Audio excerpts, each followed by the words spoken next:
113 miles per hour. What's up, you guys? Welcome back to Wide Body Nation. I just unloaded the C8 from the trailer from our last track night of the season. I took it to the 8th mile, tried to put some A to B passes together with the new built motor setup. You know, technically this is the C1100 Plus package from Cicio Performance, but we have it turned down to about wastegate at launch right now, and a little higher in 3rd and 4th gear, but we're having a little problem with the FuelTech. So in this video, I'm going to get into, should you modify your C8? And if you do, what should you do? And the kind of the different levels where we're at, and kind of an update of where I'm at and whether or not I regret it or whether I'm like super happy about it. And maybe it's somewhere in between. So appreciate y'all for tuning in. If you guys are not subscribed, make sure you hit that subscribe button, turn it from red to gray. Comment down below. We just had daylight savings time, or lack thereof, you know, fall backwards. So it's not even like 4:30 and it's getting dark as heck out here. So obviously I have the C8 right here. We got our, you know, double wrap on it. We got the, you know, roof in the trunk. We've got our full ETS kit, a bunch of Paragon Performance parts on it, 18-inch beadlocks, 18 by 11s from Forge Line, and then we got some 20-inch skinnies up front. Well, they're not skinnies, they're 20 by 9s, but we have a nice skinny tire on them, only 225 width. Got our helmet in here, and obviously the twin turbos out back right there with the nice Varus diffuser on the back, which I do recommend. And yes, it does fit with this twin turbo kit, this Varus all metal diffuser. Great combo, little racing tow hook and some other things. Got the Paragon Performance headers in there, which you guys can see. Boom. All right, so where are we at with the C8? Well, I'll put my best pass in the 8th right here, so you guys can check that out. You ain't got no style.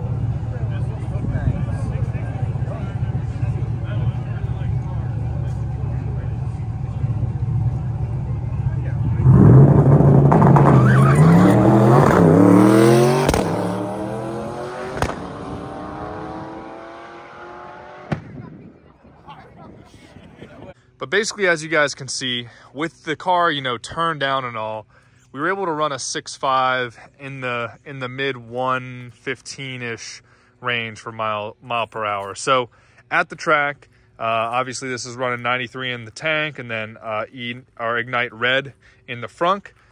We're able to do some decent work, but obviously for spending this much money and for putting this amount of R&D and everything into it, and with the FuelTech and everything, we'd like to be running a little better. And I'll show you guys a FuelTech as well. But you know, when I first got the C8, I was really wowed by the initial acceleration and a lot of the performance. And here's the FuelTech right there.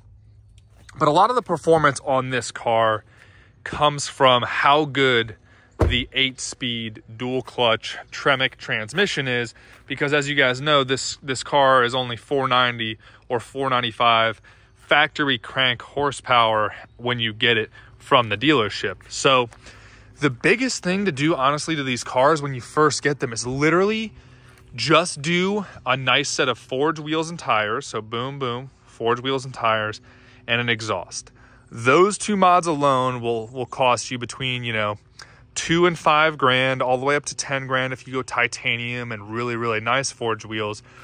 But spending between, you know, 2 and 3 to 8 to 10 grand will make this car go from a mid 7-second car in the 8th to a very low 7-second car to the 8th.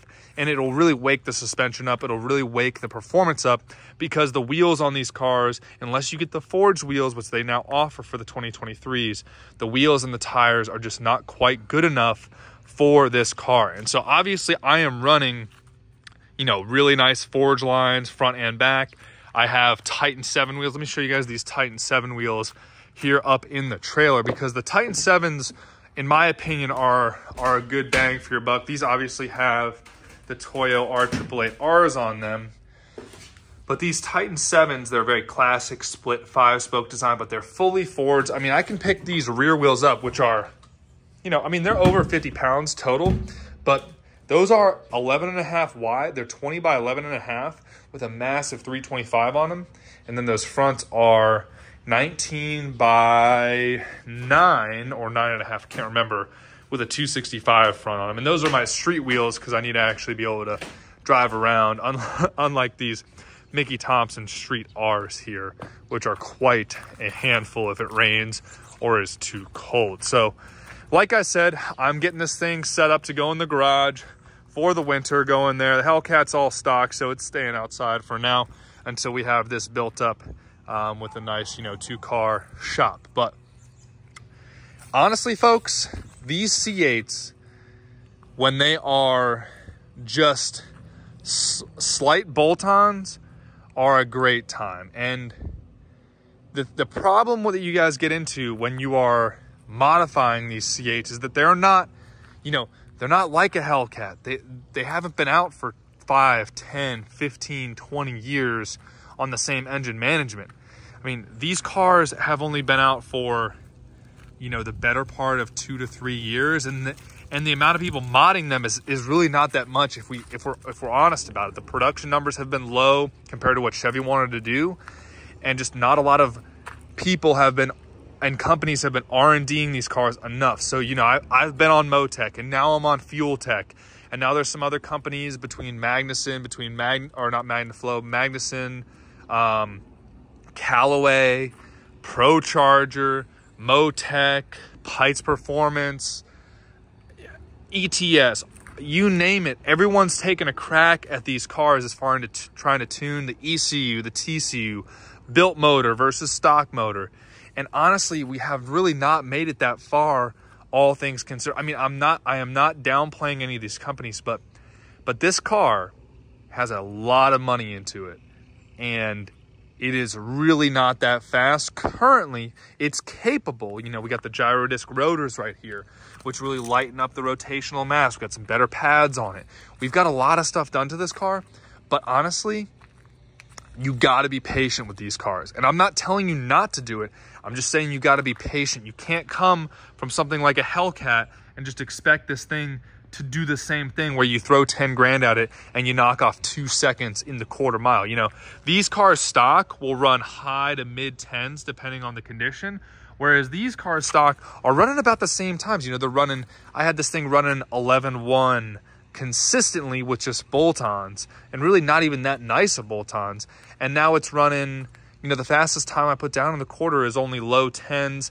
Technically, my 6.5 at the track the other night probably would have put me in high 9s. Unfortunately, we were only at an 1/8 mile on some pretty sketchy prep because it was just kind of like a late night test and tune Midnight Madness deal. So, if you guys are, no matter where you're at with C8s, if you're just doing bolt-ons, I say, full steam ahead. Go full steam ahead with bolt-ons. The market is there. The support is there with bolt-ons. If you're looking for more power with the C8s, currently it is early November of 2022. I think that early to mid 2023, these cars are going to wake up in a big, big way. Obviously, a couple companies, FuelTech, Late Model Racecraft, Cicio Performance, Extreme Turbo System, Pikes Performance, have either broken into the low 9s or even into the 8s, but I foresee, since the Z06 is finally coming out, I foresee these cars really waking up now that the Z06 is coming out and actually hitting lots. I believe that Hendrick Chevrolet, Rick Hendrick or whatever it is, they just got their first shipment of like 5 Z06s in, all with the carbon fiber track pack. So what I'm saying is, between Callaway, between Procharger, between all these big companies, I think there's a lot coming for these cars. I just don't think you should spend your money now necessarily if you're trying to chase big power. And by big power, I mean anything really above bolt-ons, because it's going to frustrate you. I promise. You're going to throw 10, 20, 30 grand at these cars. And if you're going to do it right now, you're probably not going to get the bang for your buck you're looking for if you were to wait 2 to 6 months or so, because soon, in my opinion, very soon, these cars are going to wake up. I cannot guarantee when, but I just know that for me, I'm kind of chilling right now. I had been really trying to push the envelope with the Motec, with the twin turbo, with the drag radials, with the brakes, with everything, switching out headers. I've gone through so many parts on this car.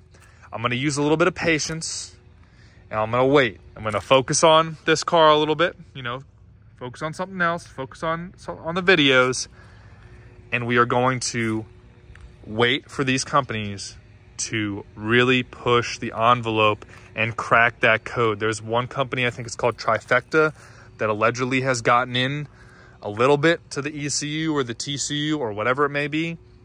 So I'm hoping these companies can combine their forces and their brain power and their resources and everything, and actually come up with a solution to get these cars running deep into the 8s, and ideally even faster depending on your weight reduction. Obviously, this is still a full interior car. You know, we haven't really done any weight reduction other than performance parts, and that's pretty much it. But I just wanted to get that off my chest, guys. I know that might be just kind of like a weird, mushy, not a super tangible video, but I've had a lot of people who have modded their C8s, everything from bad bolt-ons to great bolt-ons to good turbo kits to bad turbo kits to superchargers. A lot of people ask me my impressions of C8s, what to do, what to mod, and the only thing I can guarantee you'll be super happy with is the bolt-ons currently. If you're wanting big power, you just got to understand that this is a new platform. Everyone these days has forgotten that when a new platform comes out, it needs years, if not a half a decade of modification. I mean, when GTRs came out, almost every new platform that comes out when it's genuinely new, not just a refresh, needs a lot of time, a lot of companies to get behind it before it gets progressed. And people will say, oh, well, the new Supra, that thing is just a BMW, okay?